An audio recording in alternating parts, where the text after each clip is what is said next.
After 6 weeks of staying here at the Mangere Resettlement Centre, refugees move on to one of the 5 cities that helped resettle New Zealand's new citizens. Palmerston North is one of them.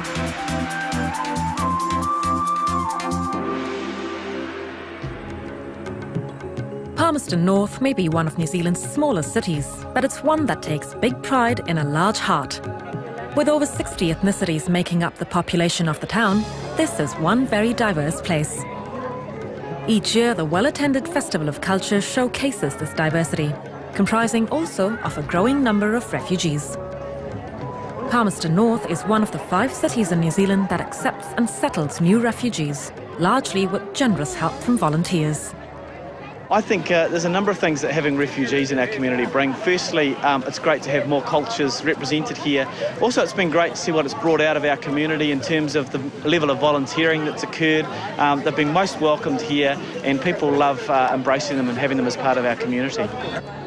Part of this community is former Bhutanese refugee Bal Khimere, who himself started out as a volunteer with refugee services. He's now employed as an intake coordinator, helping others in his community that's only been here since 2008. Off work, Bal is also one of the leaders of the 70-strong Bhutanese refugee community in Palmerston North. Each week, the very organised Hindu community meet to discuss issues, pray and worship together.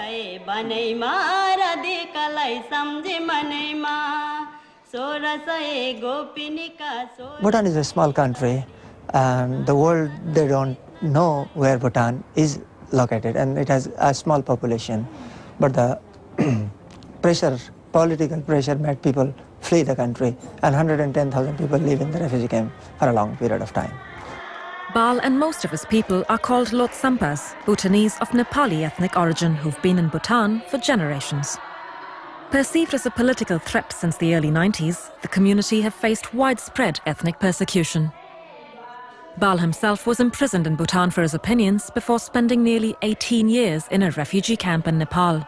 I was just a student when the political crisis arose. I have recently started working as a school teacher, but they thought the intellectuals are the people who motivate people in the community, and I was arrested and put in the prison. I have been in the prison for 3 years.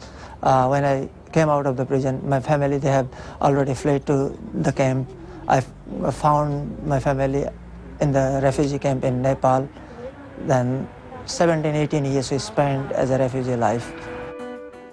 Flipping through pages of the world's biggest book hosted in the Palmerston North Library, Bal's story seems incongruous with the idyllic Shangri-La image of the Mountain Kingdom. But sad stories of separated families and torture are shared by many. Every refugees, they have a story to tell. If we go to them, they have come across a lot of difficulties. So the Bhutanese, they have to flee their home. They become a refugee. So they have, every individual, they have their own story.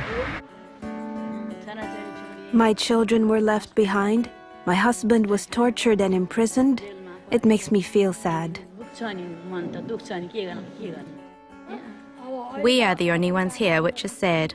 We still think of our people back home, but we are still happy to be here. As a former political prisoner and a refugee yourself, what sort of advice would you like to give newly arriving refugees?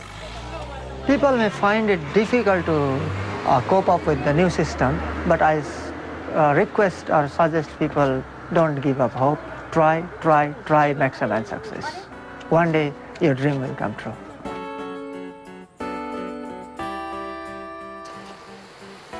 Working patiently toward their dream are these Burmese brothers, Itorbo and Lo'e, refugees of Burma's continuing oppressive regime.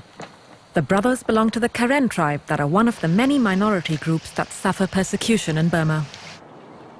Like so many new refugees, their biggest obstacles were learning the language and finding a job. Fortunately, with farming background back in Burma, the brothers managed to get employed by a nursery here in Palmerston North.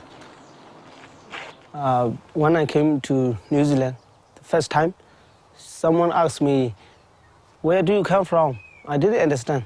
Also, "Where are you from?" Also, I still didn't understand. Yeah, so very hard. Yeah, but now also Yep, I can speak English very well, but much better than before I came here. You get the tractor and come down and take away that rubbish? Is that good? You don't need to worry about too much about your job and your English. You will be fine one day.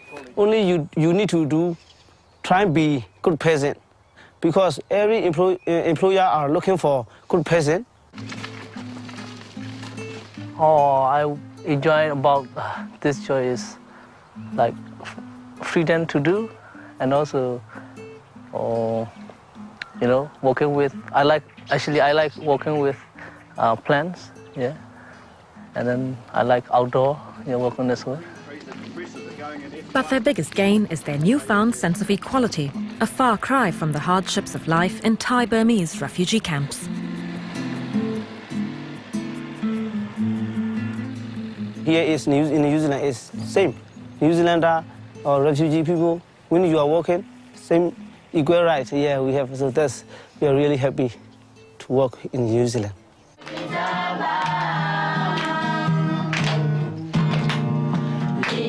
Not only do the brothers belong to a minority tribe, they're also a minority in Palmerston North, where there are only 8 families of Karen ethnicity. Distanced from their homeland, each Sunday the community get together in the suburb to worship at this home church and draw strength from their Christian faith.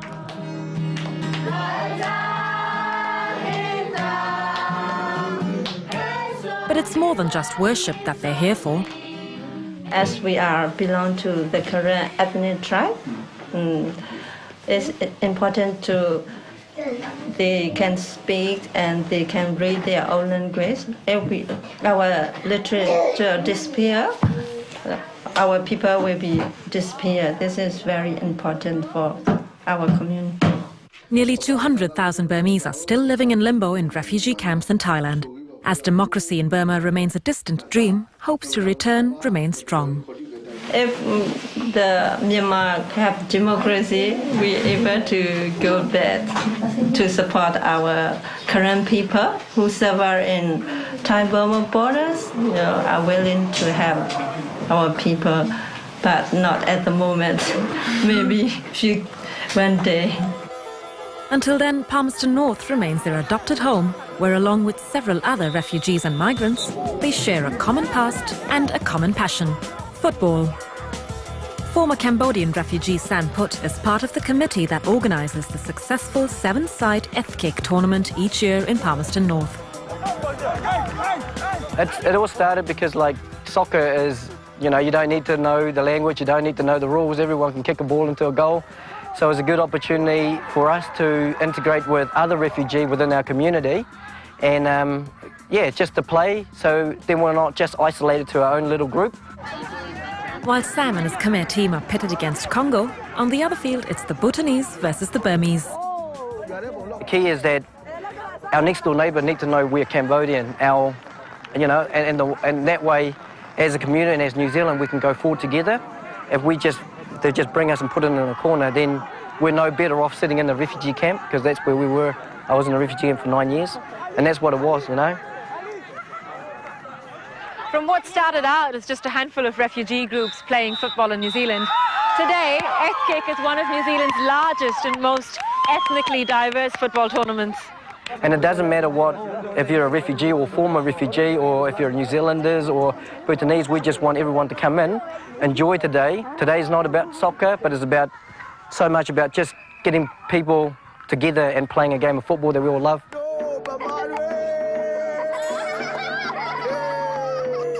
But it wasn't just about football for Sam. Arriving from a Thai refugee camp at 9, Sam tried to completely adapt and blend into New Zealand, all but abandoning his Khmer roots. The sport has given him a chance to reunite with the Cambodian community and his culture. It was hard because most of the other refugee Cambodian guys came and they didn't know how to speak English. So as a coach, I have to adapt not just English, but also learn the Cambodian as well. So I start just doing some classes and all that with the elders, and also asked the older members of our committee to help out, to translate, and that way I was able to adapt to coaching, but also learning my own natural tongue, which has been awesome, so yeah. A excelling at the international language of football, at the end of the tournament, Bhutan eventually emerges as the winner. But it's the community spirit which emerges in the end that is the real trophy for these refugee teams, who've all come to call Palmerston North their new home.